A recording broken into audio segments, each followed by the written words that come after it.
I am a capital markets, public M&A lawyer at the Calgary office of Stikeman Elliott. The way I got into the practice is somewhat organic. I have a background in urban planning. I did a master's in urban planning at the University of Manitoba, worked in the UK in that area, and then came back, went to law school. When I was hired out of law school into Stikeman's Calgary, I think everybody thought I was going to be in the real estate group. The capital markets at that point were running pretty hard. The two articling students that I was hired with, they both got seconded into the regulatory group. And so, the capital markets people needed somebody in that group. I ended up doing a lot of work with those people at the junior level, and then sort of 4 or 5 years later, I was sort of sitting back, and all the juniors were asking me about, corporate finance deals, prospectus deals, public M&A, and I sort of sat back and realized that I guess I'm not a real estate lawyer, I'm a capital markets lawyer. So that's how it basically came to be. I think the mentoring quality that benefits the clients a lot is the ability to have more junior lawyers provide, service that is excellent quality and, quite frankly, more cost effective for them.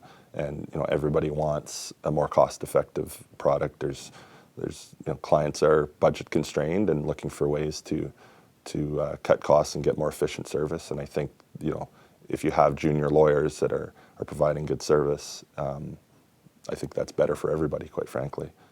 I guess one team experience that I'm quite proud of actually is there's myself and another lawyer at the firm. We've sort of been rolling out this confidentiality agreements toolkit, and what it is, it's basically providing a toolkit, like information for in-house groups and business people to sort of do certain things on their own. Most confidentiality agreements get negotiated in-house. Lawyers aren't involved in them, I'd say 95%. So we get into the deal often after those are already signed. To the extent that the business people can negotiate a better agreement, all the better. So what we've done is we've developed this sort of point and counterpoint, depending on what side of the equation you're on as a company, for in-house groups to use. And a lot of that work was developed at the early stages by very junior lawyers. Started with summer students. They collected information on confidentiality agreements in the market.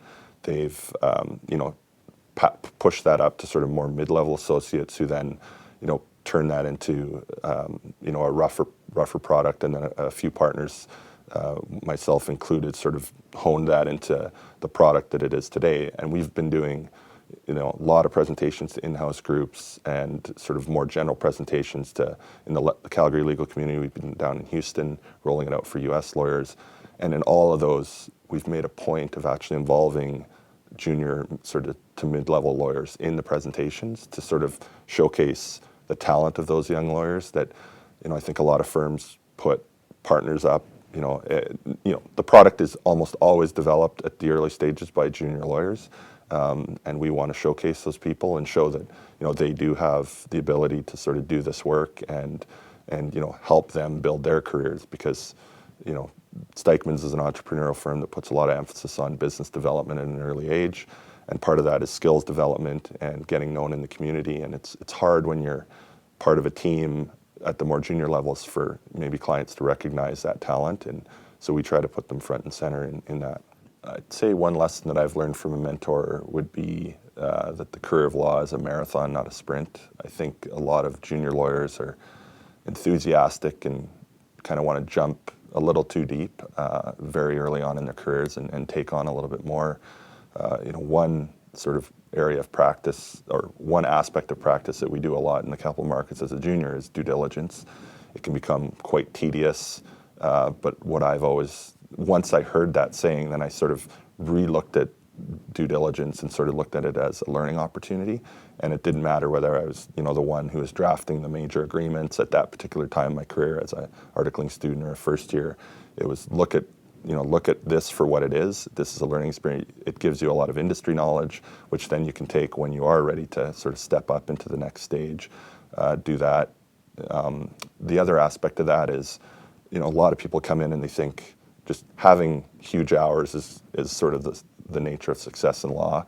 I think that's true to a point. Hours matter, but it's not at the expense of, you know, taking holidays, getting involved in your community, those sorts of things. You have to do those sorts of things, and quite frankly, it'll help you in the long term. It'll help you sort of re-energize, recharge, and be a better lawyer when you are sort of focused on the billable stuff.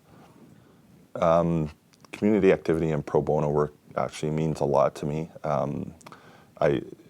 I'd say one example that I have been heavily involved in over the last sort of year was there's a university in Calgary called Mount Royal University, and they have a very interesting program called the Launchpad program. It is sort of an entrepreneurship program.